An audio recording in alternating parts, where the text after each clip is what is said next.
జై మూల నివాసి, జై శివలాల్.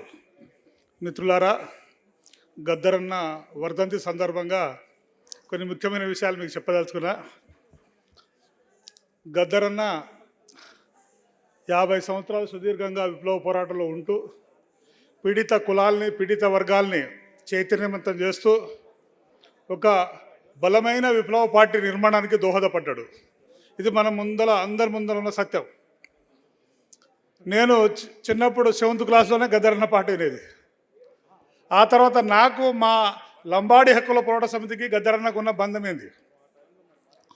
మేము వీరన్న పార్టీలో ఉన్నప్పుడు లంబాడి హక్కుల పోరాట సమితి మేము స్థాపించాం వీరన్న డైరెక్షన్లో. మా తండాలో మా రాజ్యం కావాలి, ఆదివాసులు మా గూడెంలో మా రాజ్యం కావాలి, ఒక బలమైన నినాదం వస్తున్న క్రమంలో లంబాడి హక్కుల పోరాట సమితి నిర్వహించిన ప్రతి బహిరంగ సభకు హైదరాబాద్లో, వరంగల్లో ఏ సభకైనా గద్దరన్న వచ్చి లంబాడీల డిమాండ్ న్యాయమైన డిమాండు, తండాల్ని గ్రామ పంచాయతీ చేయాల్సిందే అని మా ఉద్యమానికి అండగా సపోర్టుగా పాట రాయడంలో ఇవాళ ఆ క్రమంలో భాగంగానే లంబాడి తండాలు 3000 గ్రామ పంచాయతీలు ఏర్పడ్డాయి. గద్దరన్న ఏం చేసిండు అని మీరు ప్రశ్నించే వాళ్ళకి జవాబు ఇది. లంబాడి హక్కుల పోరాట సమితికి ఫౌండరు మా రోజు వీరన్న. మేమంతా పాత్రధారులమే, కానీ వీరన్న త్యాగం కనిపించదు. ఆ ఉద్యమంలో బహిరంగంగా పాల్గొన్న గద్దరన్న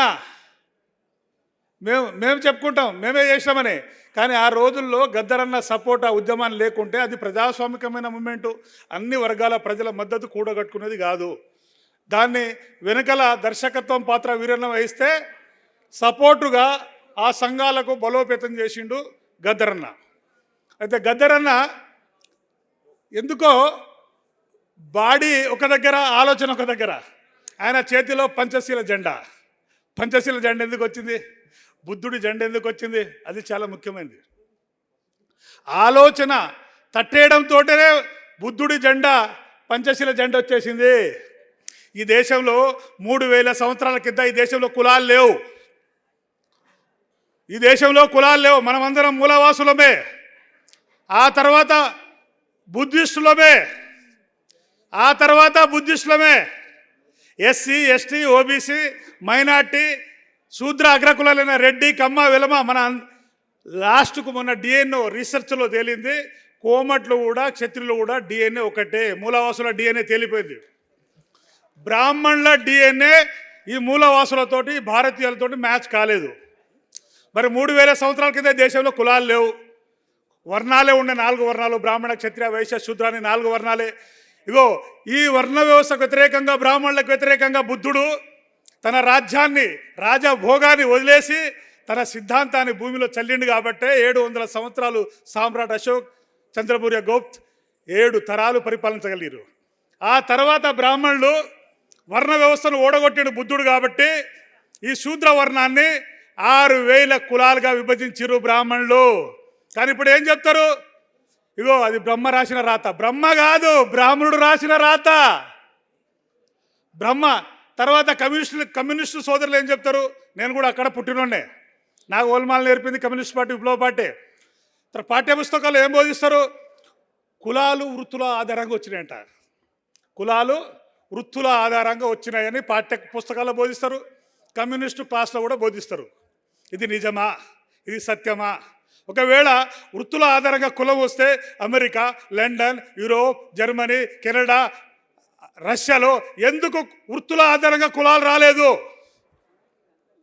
అక్కడ కూడా వృత్తులు ఉన్నాయి కదా.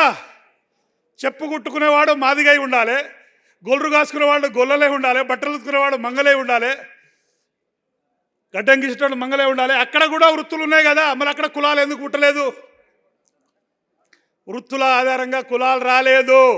బ్రాహ్మణుల సృష్టే కుల వ్యవస్థ.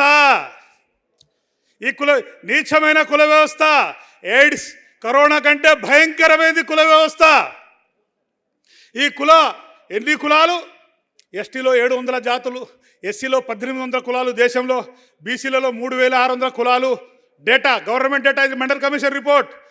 6743 కులాలు అంటే 6000 ముక్కలు చేసిరు బ్రాహ్మణులు ఈ దేశంలో.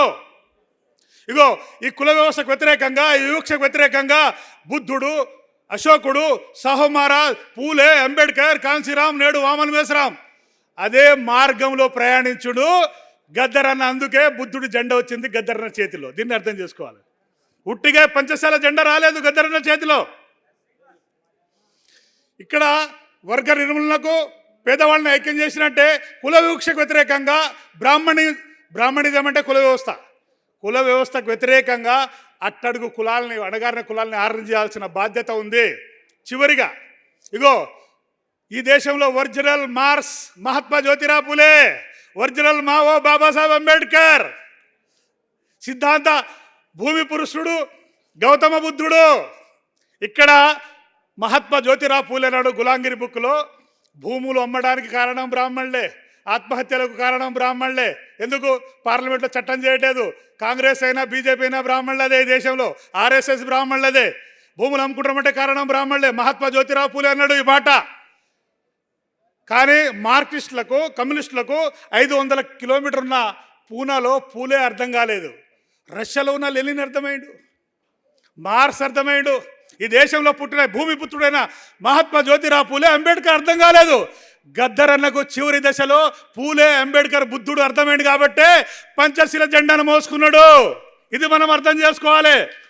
నేను చివరిగా పూలే, అంబేద్కర్, బుద్ధుడి ప్రయాణంలో ప్రయాణించడమే మా లక్ష్యము. భారత రాజ్యాంగాన్ని నిర్వీర్యం చేయడానికి ఇవాళ బ్రాహ్మణులు కుట్రబన్నిరు.